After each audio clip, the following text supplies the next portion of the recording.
turun langsung ke neraka.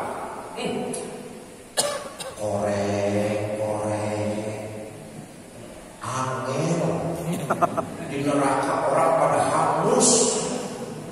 Angel bersinar di dadanya nilai-nilai sinar iman diangkat oleh malaikat Malik. Ada lagi sinar iman di dada seseorang diangkat lagi sama malaikat Malik. Hancur badannya, rusak mukanya, tapi di hatinya ada sinar iman diangkat oleh malaikat Malik. Dikumpulkan mereka, dimandikan di dalam sungai yang bernama Nahrul Hayat, sungai kehidupan. Subhanallah, badannya sudah hancur, mukanya sudah rusak. Atas izin Allah dimandikan di sungai, bagus lagi badannya, cakep lagi mukanya. Apel mereka di hadapan Allah. Kata Allah, bagaimana Mas? Kapok gak sampean? Menang toh. Kapok ya Allah. Kalau kapok, izhab fadkhulil jannah. Pergi sana, masuk ke surga. Nah, pergi sana, masuk ke surga. Berangkat orang-orang ini ke surga.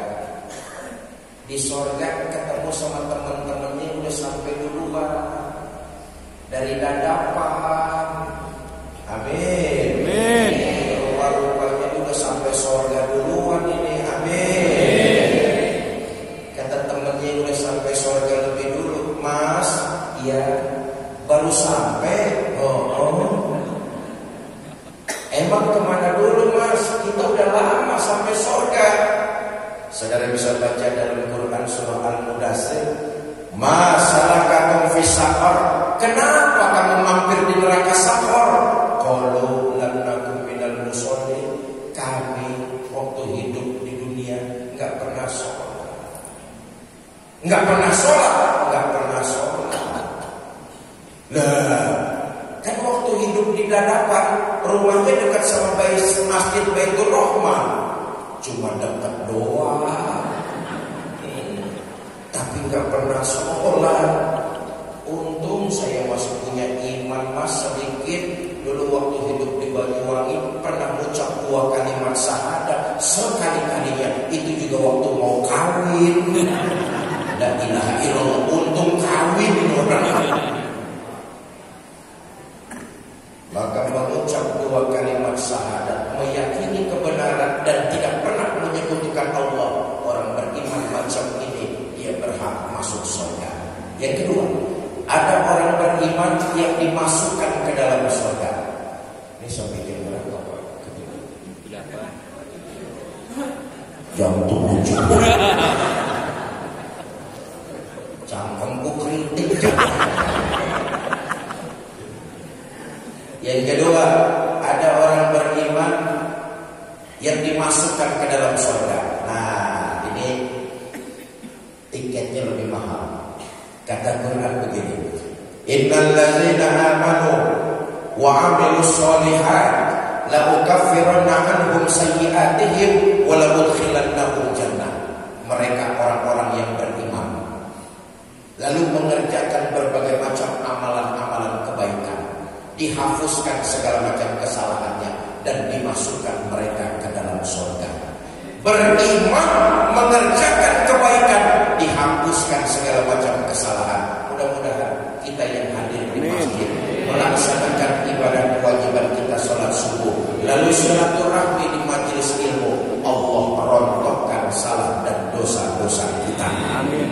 Itu luar biasa hadir di tempat-tempat kebaikan macam ini, dibalas dengan berupa pahala yang luar biasa, dirontokkan salah dan dosa-dosa kita.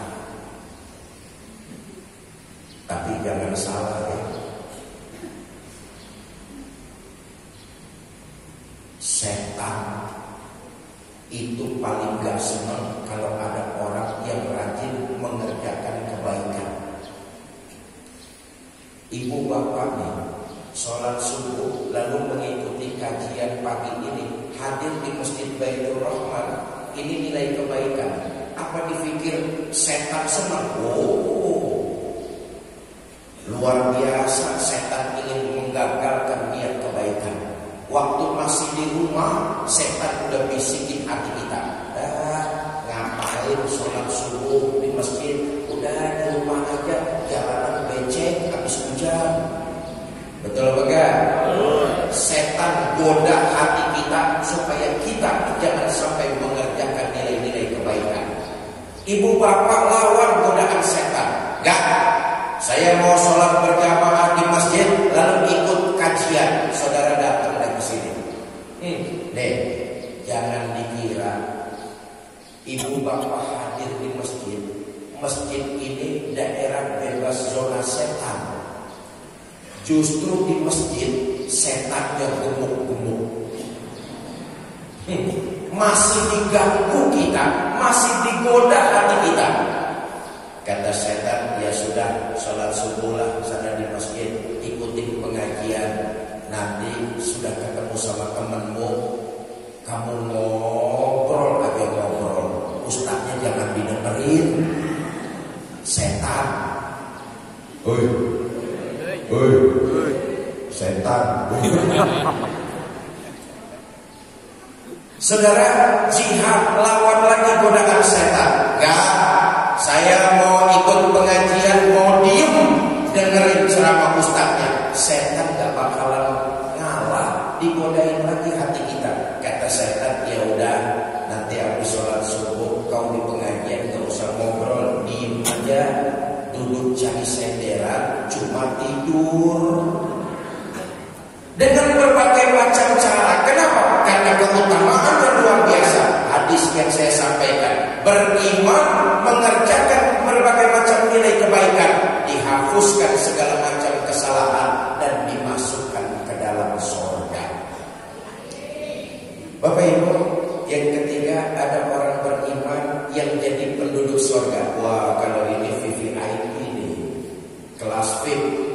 Kata Quran begini, innal ladzina amanu tsumma istaqamu fala khaufun 'alaihim wa lahum yahzanun ulaika ashabul jannah hum fiha.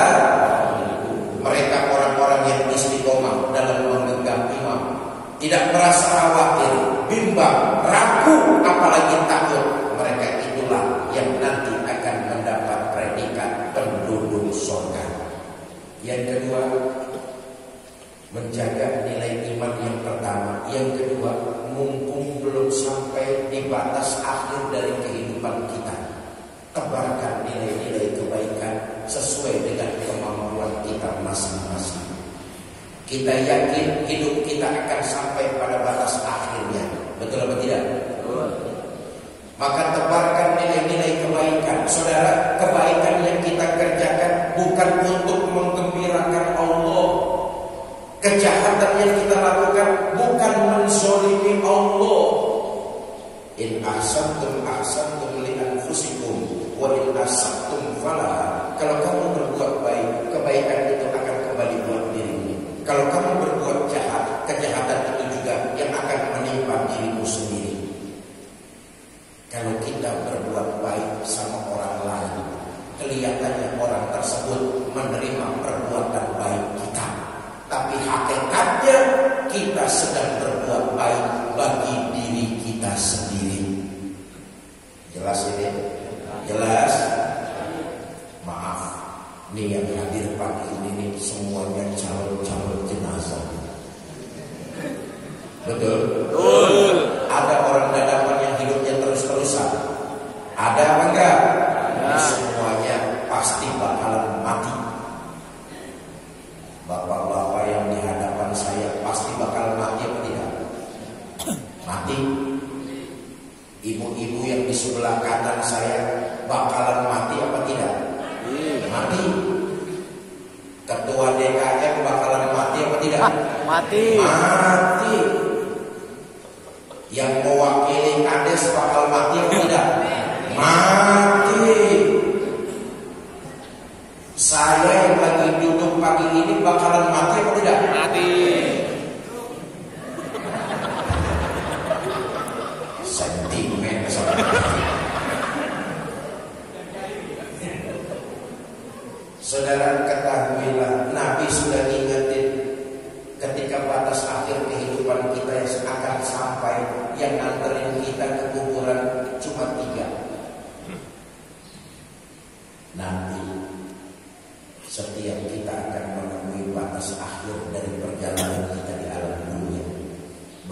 ajal kita sudah datang menjemput, dibawalah kita, jasad kita oleh orang ke kuburan. Saat itu kita menggunakan kendaraan yang paling serem, namanya keranda jenazah. Siapa yang naik pasti mati. Belum pernah ada yang gagal. Kata Nabi cuma 3 yang nganterin kita ke kuburan. Ahluhu wa maluhu wa amaluhu. Keluarga, harta, amal, perbuatan. Itu yang nganterin ke kuburan. Tapi sayang yang 2 pulang. Siapa yang pulang? Ahluhu wa maluhu.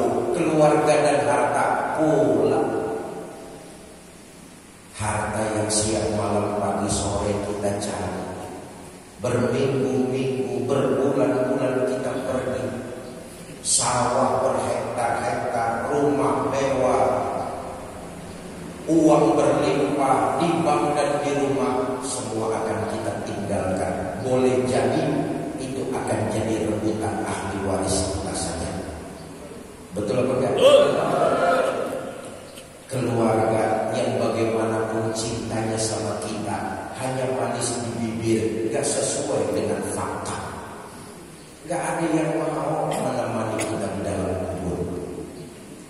Anak kita lahirkan, kita rawat, kita sekolahkan, katanya sayang benar sama kita bapaknya.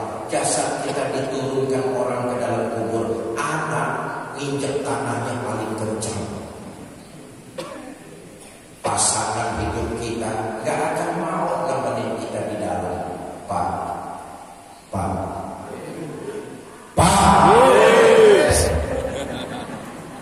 Nih, ini yakinlah akan terjadi kepada kita masing-masing. Maaf ya, nanti nih kalau bapak-bapak mati duluan, jangan mengharap istri mau nemani masuk ke dalam. Paling istri cuma berdiri di tepian kubur kita, berlinang air mata sambil berkata, "Mas, sampai sini saja saya mengantar. Mudah-mudahan Mas betah di dalam. Gak usah naik-naik lagi, Mas." Bagaimanapun cintanya, dia gak bakalan mau nemenin kita. Benar apa enggak? Bu, sekarang kalau ibu-ibu yang mati duluan, modal dulu. Jangan mengharap suami mau nemani masuk ke dalam. Apa suami gak sedih ditinggal mati istri? Oh, ibu jangan salah sangka. Kami para suami tentulah kami bersedih ditinggal mati istri. Kenapa? Istri buat kami para suami belahan jiwa, pelipur lara.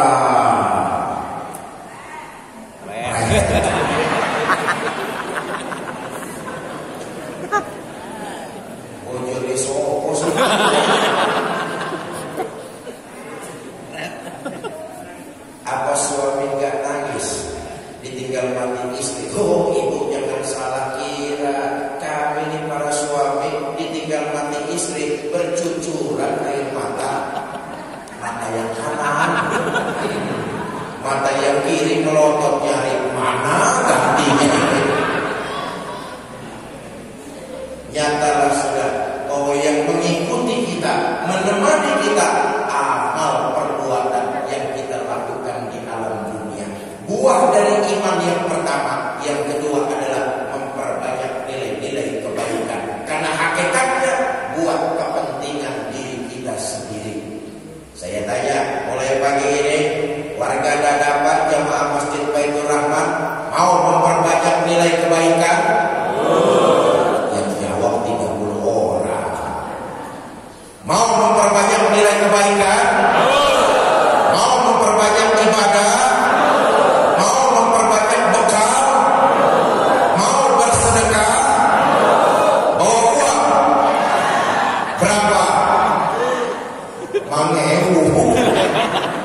dibiasakan kalau ke masjid dan ke majelis taklim gak bawa uang. Saya akan baca sholawat nanti mencari dana, petugas akan mengitarkan kotak-kotak amal. Ibu yang gak bawa uang pinjam dulu sama tetangga sebelahnya. Kalau ternyata tetangga sebelahnya sama-sama gak bawa uang, ibu pura-pura saja masukin tangan ibu ke dalam kotak amal. Tapi jangan ambil yang di dalam. Bapak Ibu saudara-saudara kaum muslimin yang saya cintai. Nah, saya mulai dari saya. Para petugas sudah siap?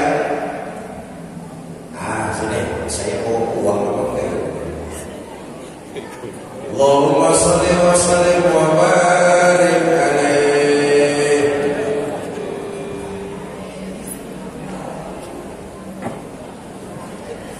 Allahumma shalli ala sayyidina Muhammadin tibbil qulubi wa dawaiha wa afiyatil abdani wa shifaiha wa nuril absari wa diyaiha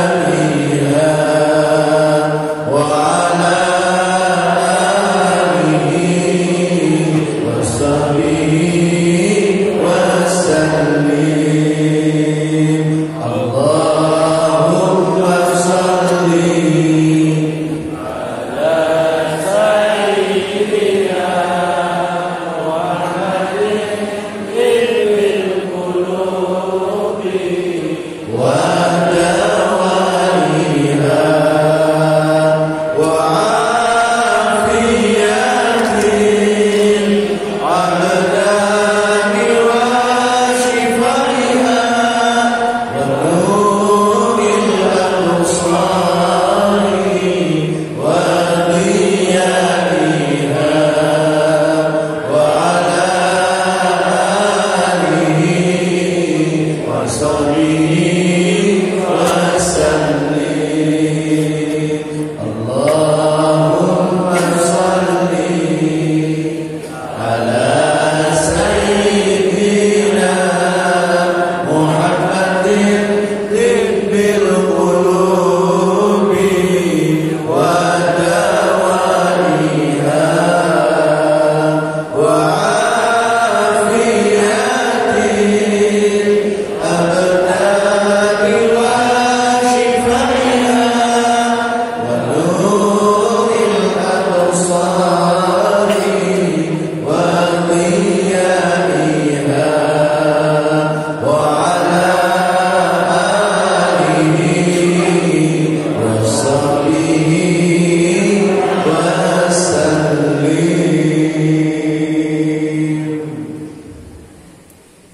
Allahumma sholli wa sallim wa barik alaihi. Bapak Ibu saudara-saudara, salah satu nilai kebaikan adalah ibadah sedekah. Mohon maaf tanpa maksud menggurui. Nilai kebaikan ini, pahala sedekah yang kita lakukan hendaknya kita kirim buat keluarga kita, guru kita, famili kita, mereka yang sudah meninggalkan alam dunia, tanpa mengurangi pahala kita. Pahala sedekah yang kita kirim buat mereka, hakul yakin akan sampai, dan mudah-mudahan itu jadi wasilah terbukanya pintu rahmat Allah Subhanahu wa taala. Tanpa mengurangi pahala kita, Allah sudah catat. Tapi tolong, pahala sedekah yang kita lakukan, mohon maaf, niatkan buat keluarga, saudara, guru yang sudah meninggal dunia. Mereka akan sangat senang. Quran menceritakan sejak dari Nabi Adam sampai pagi ini miliaran orang berkalang dalam tanah. Tiap saat mereka munajat kepada Allah untuk diberikan kehidupan kedua kali. walaupun cuma satu tarikan nafas saja, mereka selalu memohon kepada Allah untuk hanya melaksanakan ibadah sedekah, tapi tidak pernah diberikan kesempatan. Itu yang kedua kalinya. Mereka sudah diberikan kesempatan oleh Allah, tapi mereka melalaikan khususnya ibadah sedekah. Tiap kita pasti punya keluarga, betul atau tidak? Betul. Ada keluarga kita yang sudah meninggal dunia, entah itu adik kita, entah itu kakak kita, entah itu paman kita, pakle kita, bule kita. Tiap kita pasti punya keluarga. Tiap kita juga pasti punya orang tua, betul? Betul. Kalau orang tua kita masih ada, teruslah berbakti kepada mereka. Tapi kalau orang tua kita sudah tidak ada, pahala sedekah yang kita lakukan khusus kirimkan buat mereka. Mereka akan senang, mereka akan menikmati pahala yang kita kirim dari alam dunia. Punya anak, punya orang tua sudah meninggal, tapi nggak pernah dikirimkan doa dan dikirim pahala sedekah. Katanya sayang sama orang tua, tapi nggak pernah ngirimin doa dan pahala. Itu anak kayak begitu keterlaluan, kelewatan, kebangetan. Ayo kita renungkan apa yang pagi ini kita nikmati, apa yang pagi ini kita miliki, apa yang pagi ini kita rasakan. Sadarilah itu perjuangan dan pengorbanan orang-orang tua kita.